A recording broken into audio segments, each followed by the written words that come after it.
देश हित जन पार्टी में अगर बात की जाए तो मुस्लिम वर्ग को भी उम्मीदवारी के लिए आपने खड़ा किया है कहीं से? जी, कितने मुस्लिम उम्मीदवार हैं? तकरीबन मुस्लिम उम्मीदवारों की सूची में 14 से 15 नाम आएंगे। अभी उसकी लिस्ट हम जारी करने वाले हैं। और आपको एक चीज और बता दूं जानकारी के लिए पत्रकार महोदय, इस भारत देश में एकता और अखंडता को तोड़ने वाले जो एंटी अमेरिकन राइट जो लोग हैं, ये एंटी अमेरिकन राइट जो लोग हैं, ये लोग समझ नहीं पा रहे।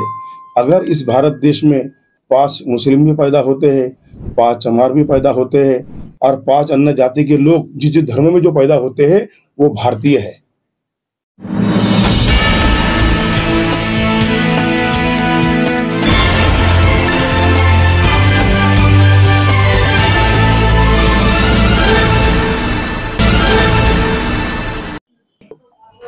मैं पूरे भारत में देश जनहित पार्टी के माध्यम से संदेश देना चाहता हूं। मेरा नाम अरविंद श्रावण मेश्राम, देश जनहित पार्टी राष्ट्रीय अध्यक्ष, नागपुर हेड ऑफिस से आपको संदेश देने जा रहा हूं। साथियों, संपूर्ण भारत में जितने भी लोग बाबा साहब के नाम को लेकर राजनीतिक पार्टियां चला रहे हैं, यह सब बाबा साहब के एंटी विरोधक अम्बेडकर राइट है। जिस बाबा साहब ने हमें सम्राट अशोक से जोड़ा, भगवान बुद्ध से जोड़ा, उन्हीं के विचारधाराओं को तोड़ने का काम, खत्म करने का काम ये एंटी विरोधक अम्बेडकर राइट लोग, पार्टियां, राजनीतिक दल जो है वो कर रहे हैं। और देश जनहित पार्टी के माध्यम से मैं ये संदेश पूरे भारत भर को देना चाहता हूँ और बताना चाहता हूँ कि देश जनहित पार्टी की विचारधारा धर्मनिरपेक्ष विचारधारा है। ये पूरे भारत के तमाम जन जन तक पहुँच रही है। और अभी देश जनहित पार्टी 2024 लोकसभा चुनाव में अपने 112 उम्मीदवारों को लेकर काम कर रही है और मुझे पूर्ण विश्वास है इस बार देश जनहित पार्टी की जीत निश्चित ही होगी। मेश्राम जी, आपको ऐसा क्यों लगता है कि बाकी जो पार्टियां हैं राजनीतिक, वो बाबा साहब अंबेडकर के विचारों के विरुद्ध कार्य कर रही हैं, और ऐसी कौन सी पार्टियां हैं? सब मैं जनता के सामने ये बताना चाहता हूँ, आज तक बाबा साहब की आरपीआई को तोड़ने वाले बाबा साहब ने रिपब्लिकन पार्टी ऑफ इंडिया का गठन किया जब हम बहुत छोटे थे उस समय। और हमारे जो नेता बन के बैठे हुए लोग हैं, जिन्होंने आरपीआई को ख़त्म करने का काम किया है, उसमें जो लोगों के साथ बैठे हुए मिनिस्टर के साथ में जो सत्ताधारी पार्टी के साथ में जो गठबंधन करते हैं, विपक्ष में रहते हैं, ये सब बाबा साहब के एंटी विरोधक लोग हैं। उसमें आरपीआई के उन्होंने 56 टुकड़े कर दिए। 56 टुकड़े करके उन्होंने अपना अलग अलग दल बनाया। अलग अलग दल बना के लोगों को, समाज को तोड़ने का काम इन्होंने किया है। और बाकी सारी दुनिया, पूरा देश की जनता और देश के तमाम मजदूर पीड़ित लोग, पढ़े लिखे लोग, डॉक्टर इंजीनियर लोग ये सब जानते हैं, लेकिन कोई बोलने की हिम्मत नहीं करता। मेश्राम जी, आपकी देश जनहित पार्टी जो है, देश के ऐसे कौन से मुद्दों पर मुख्य फोकस करेगी? देश जनहित पार्टी जो है देश के बेरोजगारी मिटाने का काम करेंगी। शिक्षा का जो अभी स्रोत एकदम बढ़ाने का काम करेगी और तमाम जितने जो वर्ग है उनको नौकरी दिलाने का काम करेंगी। देश जनहित पार्टी तमाम स्कूल कॉलेजेस जो है उसमें किसी भी विद्यार्थी को या उनके माँ बाप को पैसा खर्चा करने की जरूरत नहीं पड़ेगी।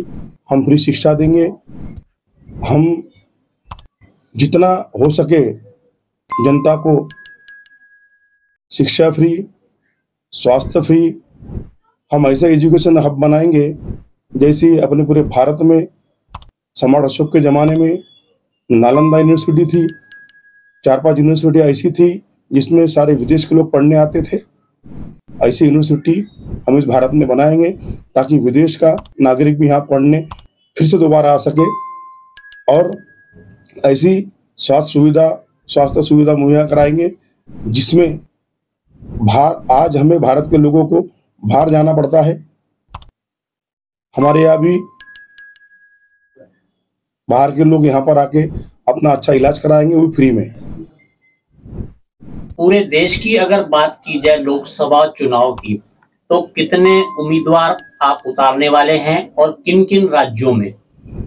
देश जनहित पार्टी के उम्मीदवार अपने भारत के बिहार प्रदेश, तेलंगाना प्रदेश, गुजरात प्रदेश और महाराष्ट्र प्रदेश में हम तकरीबन 112 लोकसभा सीटों पर चुनाव लड़ने जा रहे हैं, और हमें पूर्ण विश्वास है इस बार देश जनहित पार्टी को पूरी तरीके से जनता सपोर्ट कर रही है, जनता सपोर्ट करेगी, क्योंकि देश जनहित पार्टी ऐसी एकमेव पार्टी है जिसकी विचारधारा जो है धर्मनिरपेक्ष विचारधारा है, और धर्मनिरपेक्ष विचारधारा सभी जाति धर्म वर्ग को लेकर चलेगी, ऐसा मुझे पूर्ण विश्वास है, और हमारे लोग इसी आधार पर पूरे देश में काम कर रहे हैं। देश हित जन पार्टी में अगर बात की जाए तो मुस्लिम वर्ग को भी उम्मीदवारी के लिए आपने खड़ा किया है कहीं से? जी। कितने मुस्लिम उम्मीदवार हैं? तकरीबन मुस्लिम उम्मीदवारों की सूची में 14 से 15 नाम आएंगे, अभी उसकी लिस्ट हम जारी करने वाले हैं।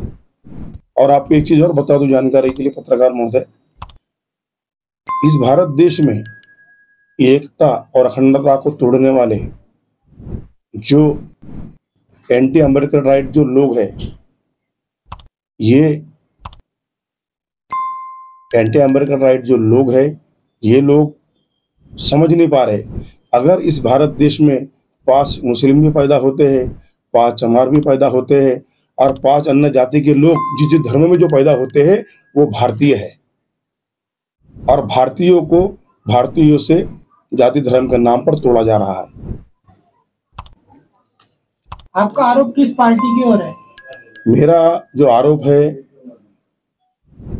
देखो, जैसे मान लीजिए बीएसपी पार्टी जिसने आज तक अपने महाराष्ट्र में किसी सत्ताधारी पार्टी के साथ मिलकर हमेशा महाराष्ट्र में वोट खाने का काम किया है, वंचित बहुजन आघाड़ी, इन्होंने भी समाज के वोट खाने का काम किया है, एमआईएम जैसी पार्टी मुस्लिम समाज को बरगलाकर उनके वोट खाने का काम करती है, और तमाम जितनी आरपीआई जितने गठ है, जितने आरपीआई का पुराना नेता है, ये सब समाज तोड़ने का काम कर रहे हैं।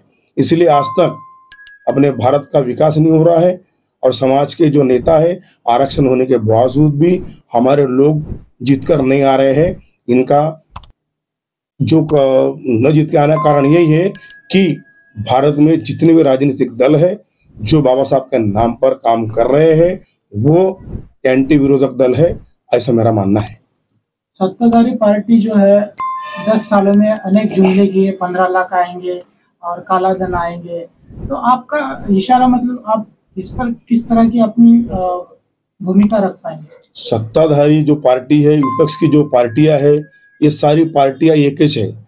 अभी आपको अगर मैं इतिहास बताने जाऊं, पुराने इतिहास में देखा जाए, कांग्रेस से ही बीजेपी निकली, कांग्रेस से ही राष्ट्रवादी बनी, राष्ट्रवादी शरद पवार साहब के साथ में जो शिवसेना के जो बाल साहब ठाकरे थे, उनके बहुत अच्छे दोस्त थे। ये जितनी पार्टी यहाँ बनी है सब कांग्रेस से निकली हुई पार्टियां है, और ये सारी पार्टियां अपनी जगह छोड़ने को भी तैयार नहीं है। देश को 75 साल होने के बाद भी ये लोग अपनी जगह छोड़ने को तैयार नहीं है। इसलिए देश जनहित पार्टी का गठन हुआ है, और देश जनहित पार्टी आने वाले लोकसभा चुनाव में अपना अच्छा प्रदर्शन करेंगी, और देश जनहित पार्टी के ज़्यादा से ज़्यादा उम्मीदवार जीत कर आएंगे, ऐसा मुझे पूर्णपणे भरोसा है। और देश जनहित पार्टी को इस बार देश की जनता, हमारा समाज, हमारे लोग, हमारे परिवार के लोग, ये सारे लोग भारी बहुमतों से विजय बनाएंगे, ऐसे मुझे पूर्ण विश्वास है। नागपुर में जो शहर में जो प्रचार प्रसार चल रहा है, उस प्रचार प्रचार के माध्यम से हमें ऐसा लग रहा है, जैसे मैंने आपको इसके पहले बताया, बीजेपी और कांग्रेस ये दोनों पार्टियां, इनके साथ में जितने लोग जुड़े हुए हैं, ये सारी पार्टियों के अध्यक्ष लोग, ये कभी भी एक में के विरोधक नहीं है। इनका विरोधक एक ही पार्टी है, वह देश जनहित पार्टी। और मुझे पूर्ण विश्वास है कि विंसुका वीरेंद्र सूर्यवंशी को जनमत मिलेगा और जनमत मिलकर भारी बहुमतों से देश जनहित पार्टी का उम्मीदवार जीत कर आएगा, ऐसा मुझे पूर्ण जनता पर पूर्ण विश्वास है। साथियों, मैं संपूर्ण भारत की जनता से, संपूर्ण जनता से, सर्व समाज से, अधिकांश लोगों से मैं इस बार ये बोलना चाहता हूं कि अभी अपने पूरे भारत भर में 2024 लोकसभा के माध्यम से हमें जो सत्ता से चिपके लोग हैं उनको उखाड़ने का समय मिल गया है। इसी बात को मद्देनजर रखते हुए मैं सभी जनता से अपील करता हूं कि इस बार देश जनहित पार्टी को एक मौका दें।